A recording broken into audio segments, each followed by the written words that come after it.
All right, so we're going to go ahead and get started. My name is Jonathan, and I'm here with Karthik, and we're from Verizon Digital Media Services. Verizon Digital Media Services is a CDN. Amongst other things, we concentrate a lot on video amongst offering full CDN services. I'm the director of product. I came over from the Anycast acquisition, and Karthik is an engineer that I've been working with for several years, and we've built a whole bunch of fun things. And we're going to be talking about 4K video and some of the things that we had to do to enable 4K video. We've talked a lot this morning about the change that is coming. Everything's going to IP, and it's more than just a capacity problem.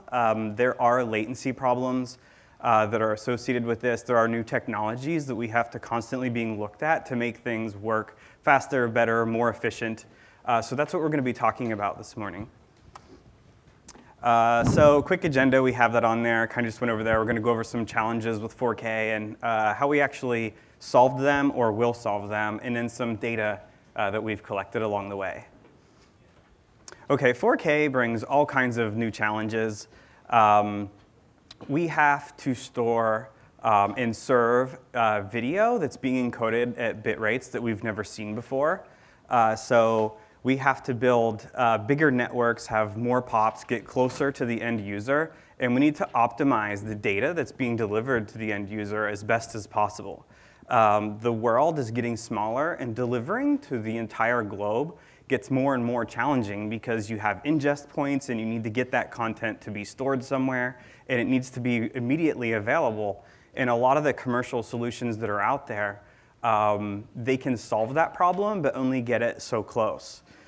So one of the advantages that we have is that for delivering 4K is that we own and have built the network that does this. And the technology that we've built is based a lot on open source, but a lot of it is stuff that we've built ourselves. So it does help with building a streaming network that when you actually own the network. Our approach, we use Anycast in our CDN. We have super pops, and as I think everyone has mentioned this morning, we focus on performance a lot. So 4K is continuing to grow. You can kind of see just back in 2013, it was pretty much non-existent. 2014, maybe a few people spent $10,000 on TVs that could actually do it. In 2015, the price probably dropped 90% and really started to ship. And we can see its continued growth for 4K devices, continuing to grow as time goes on.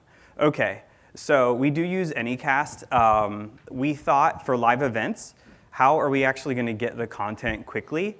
The content does have to be stored somewhere, and we don't really know where our customers are going to be. So what we did is we used our Anycast network to actually handle the ingesting of all of our video content. And that means that if you are publishing from Sao Paulo, you'll actually ingest into the Sao Paulo pop. If you're publishing from Hong Kong, you'll ingest into the Hong Kong pop. That doesn't mean that's where the final resting place of the object is going to be, but that is where it's going to enter the network. So it's not going to be traveling over the public internet all the way to the storage location that you may or may not control.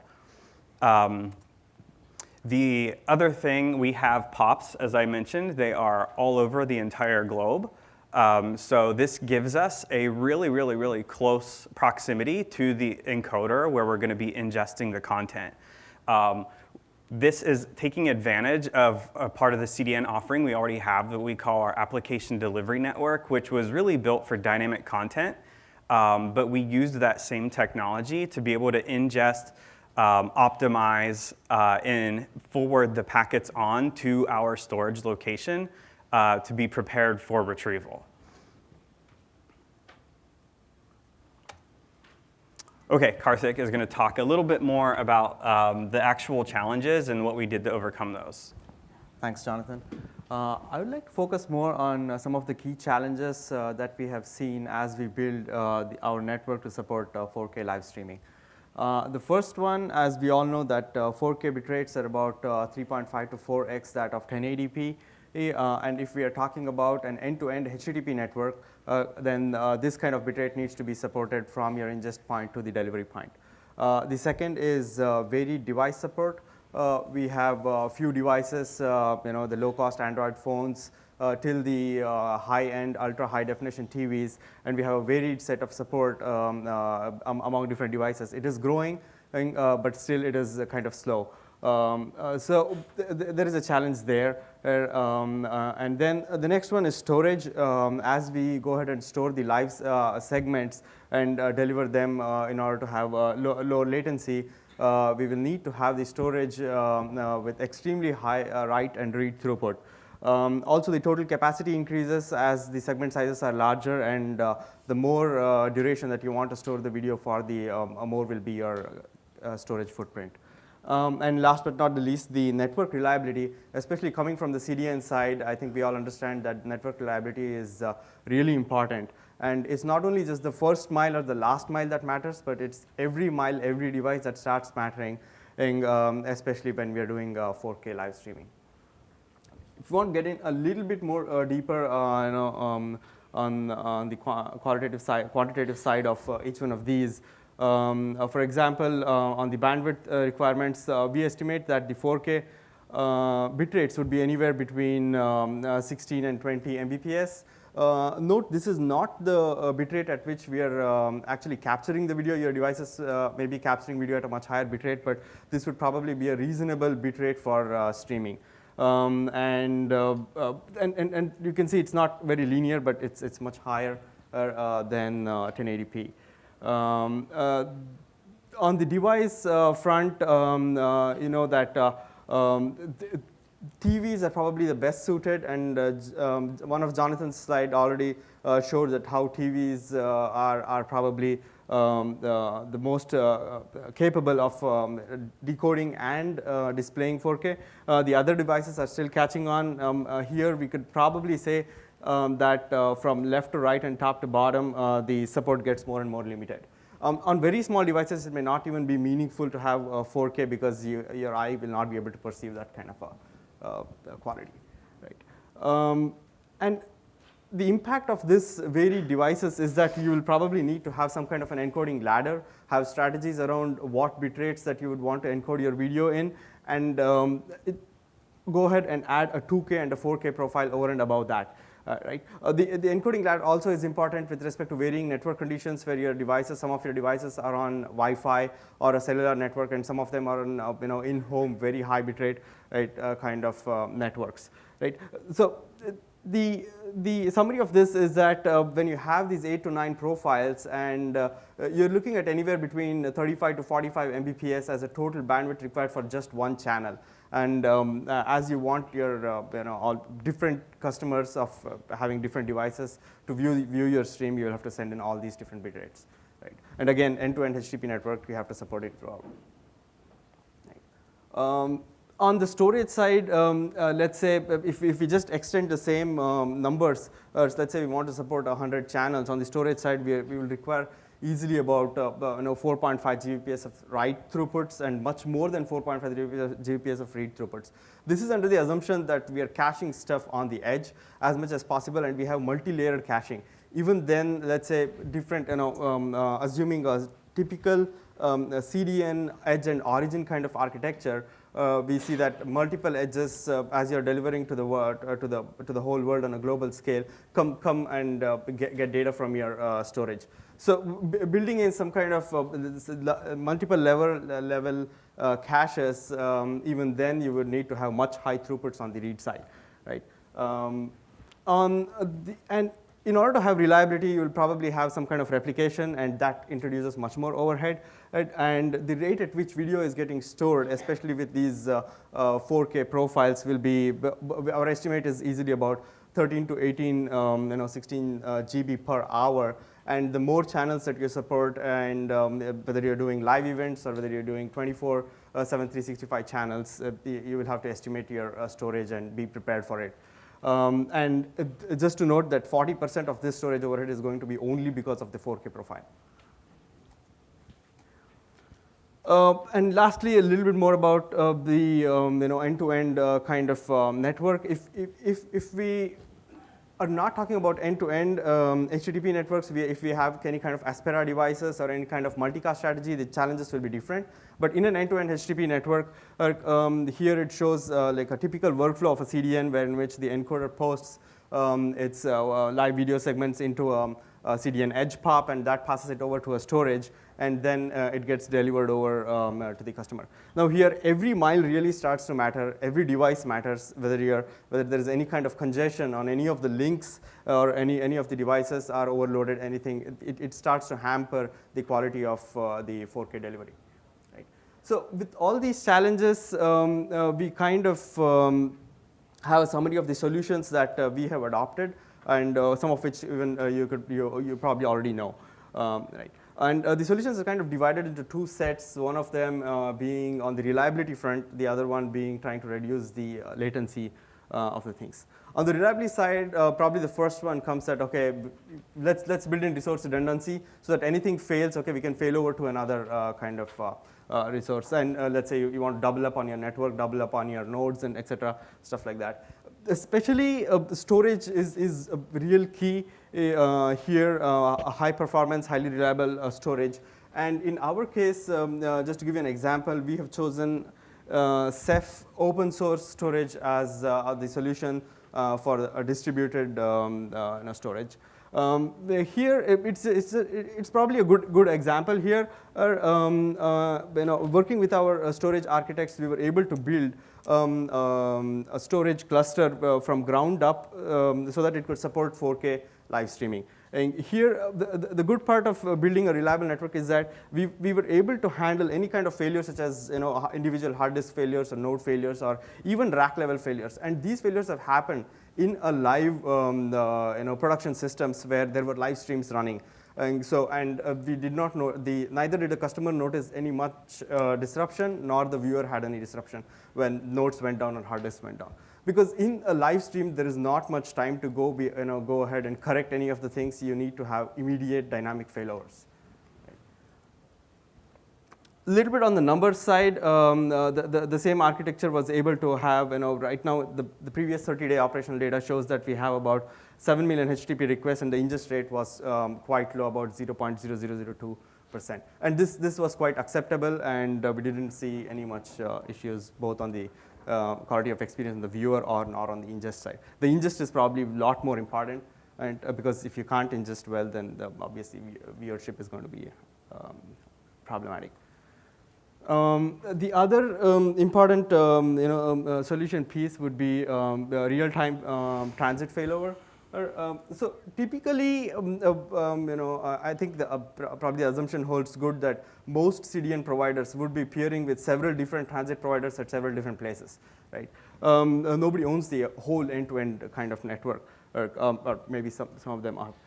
But wherever we kind of peer with several different transit providers, it's possible, and we have seen in that at some point some links get broken and some links go down. It takes quite some time to inform the transit provider and get it corrected, or your network operations center kind of detects it and informs the networking team.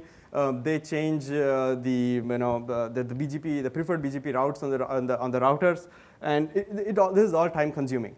So what we have done is we have worked with our HTTP research team in order to build methodologies such that the edge has the intelligence to be able to decide and switch between transit during a live streaming.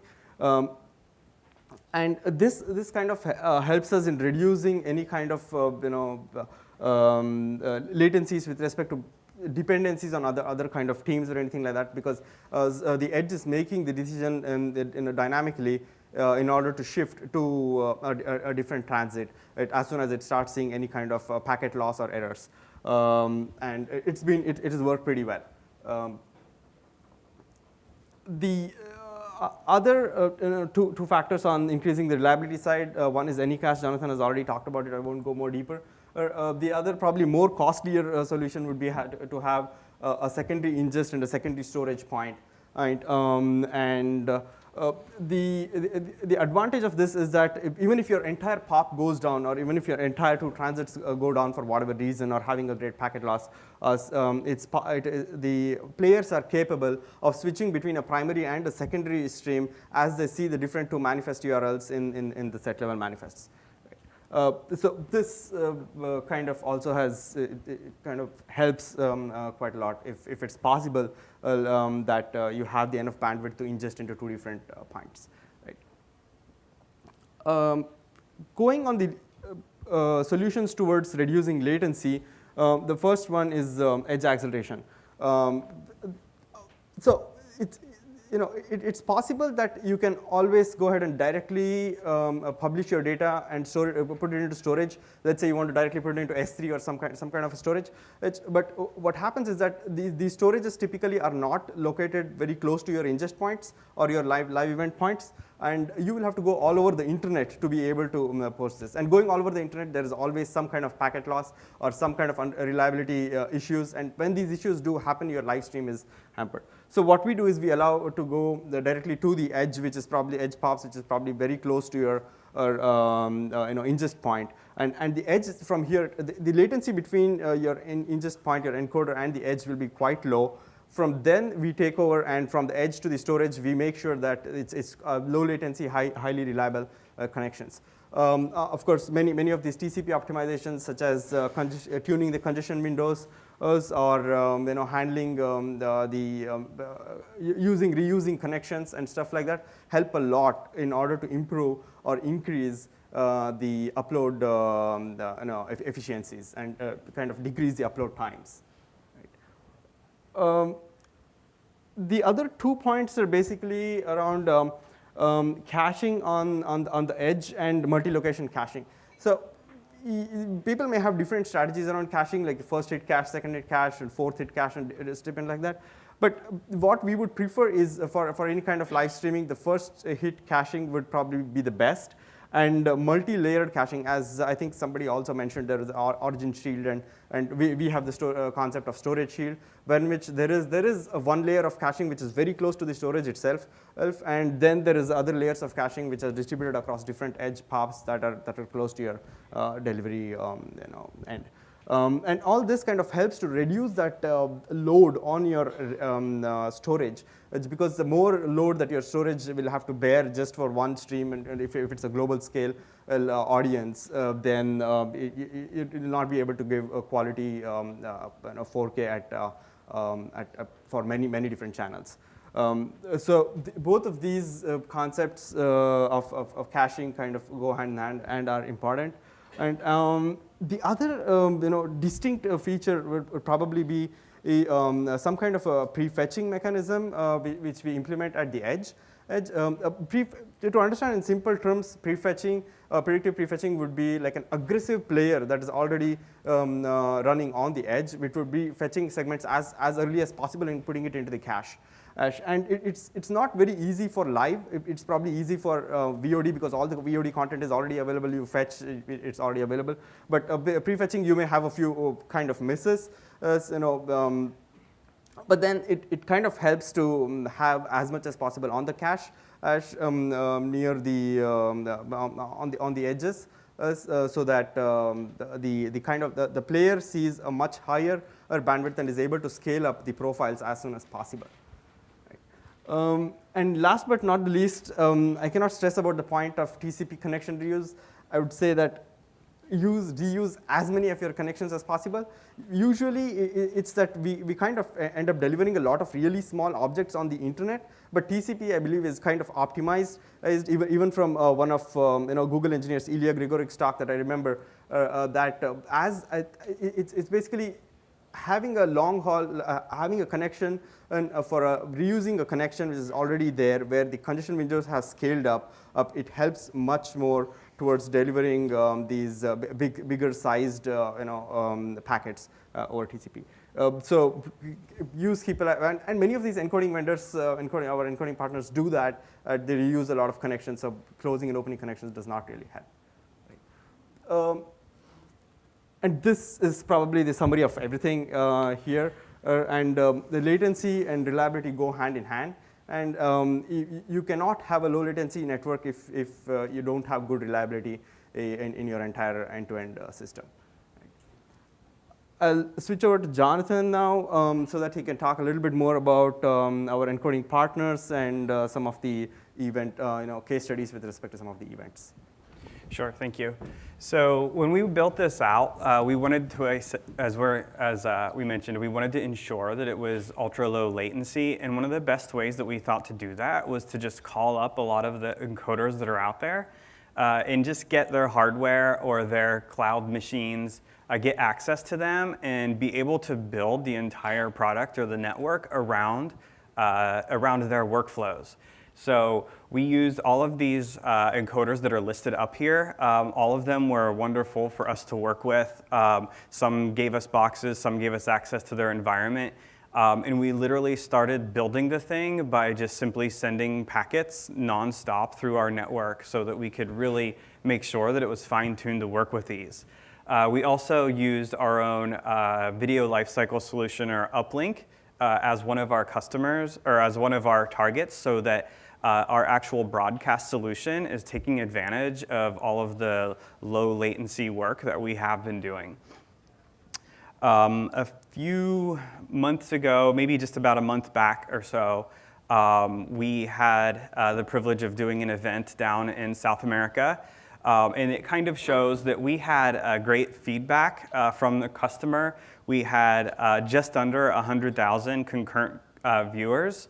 And it was really interesting because to the customer, it looks like, hey, we're ingesting in Brazil. That's where they were actually encoding.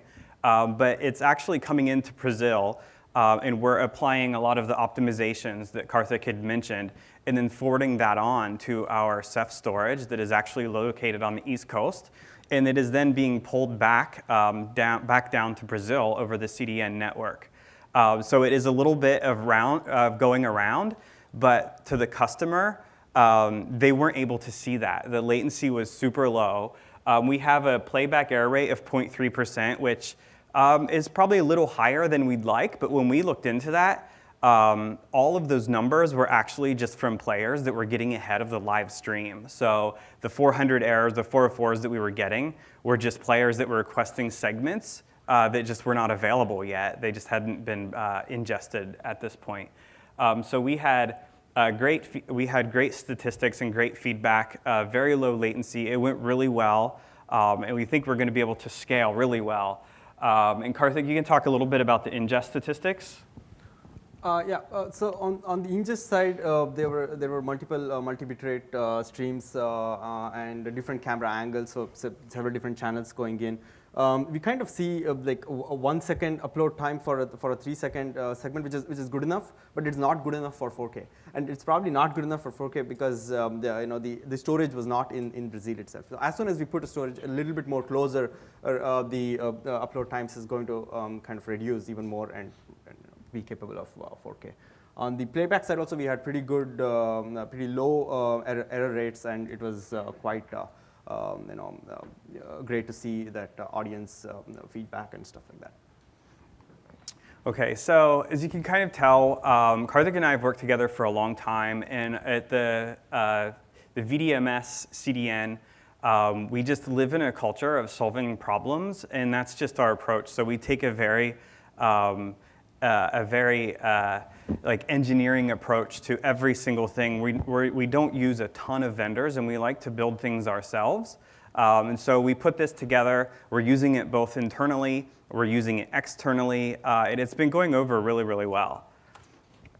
Okay, that's it. So any questions, any answers? As I mentioned, like on the product side, I can answer a ton. Karthik on the engineering side, so full range of questions. Yes?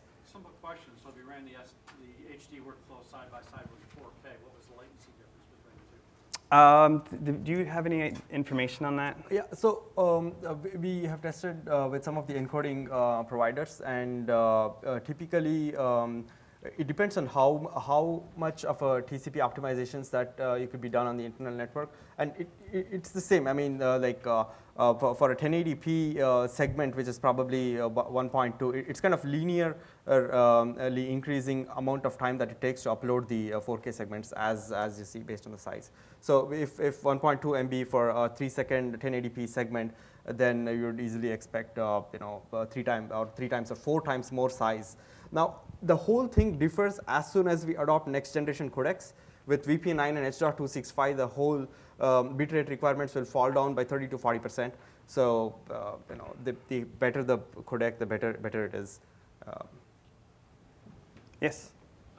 Can you clarify? I didn't quite understand what the possible difference in the bit rate on the ingest side in order to support at high quality that kind of bit rate stack. Do you have to ingest it higher than that top rate in order to make that look at good quality, or how does that work? Not sure if I understand. So Can you repeat the question? I'm sorry, can you say that one more time? I need to be able to repeat the question. Yeah, I just wanted to understand, in order to produce high quality 4K delivery, on the end user side, at what data rate do you need to ingest from the source? Okay, so he's asking to be able to play back the 4K video. On the ingest side, what is the data rate that you need to be able to ingest? we are estimating it to be anywhere between 16 to 20 Mbps as a reasonable bitrate. But I'm sure there will be differences, and people may want to have even higher bitrates. But the higher bitrate you go, again, the bigger the segment sizes, the more your capacity that you need to have, the more storage that you need to have. Yes. Yeah, for in traditional IPTV networks where you have multicasting to relieve the bandwidth problems on the Metro and last mile networks. So when you're doing live streaming, are there any things you're doing to take advantage of the fact that it's live and do something that would give you the same gains as if you were doing multicasting? Or do you just have to throw all the unicasts onto the ISP network? So at present, we are not doing anything. On Verizon side, they do have multicast over, I think, cellular network. They have some kind of a solution like that. I'm not very thorough with that.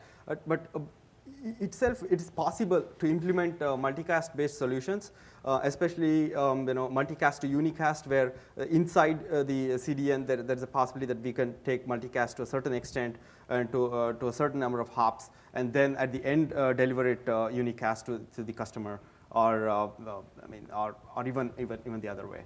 It's possible, but as of now we haven't. Yeah, so we're not doing anything with multicast, no, but wireless is, and we do support them, but we're not building out those technologies, but we have done some joint ventures, yeah. Any other questions? I thought I saw someone else. No? Yes? You mentioned the focus on performance and latency and reliability. Are there specific other metrics that you can measure to say we are doing better performance-wise? So, I mean, we do use Sodexis, as many people have pointed out, and our chart would put us at the top. Yeah, so we do use Sodexis for all of that. We do look at latency. We consider, we did a 1,000 eyes test, and we were hitting it around 4 milliseconds, which was pretty good, which was showing that the pre-fetching was obviously working because it was pulling mostly from cache for a live event, which is, we're really happy with those results. As far as like the object availability coming out of CEPH, when we built our CEPH implementation, one of the things we ran into when we looked at other vendors was an object may be ingested, but it hasn't been replicated and it's not immediately available. So we would actually get queued up in delays and 404s when requesting it. And we've seen those spike from vendors upwards of like 30 to 90 seconds, which just doesn't work in a video environment, right? So we just we built it so that even while the replication is going on, the object is immediately available to us so that we can keep our latency down, which our target, I mean, we were really happy with 4 milliseconds. And that was coming out of most of our northeastern POPs. Oh. We have one more question, so make it good. Anyone? Okay, so I think we're good. Thank you.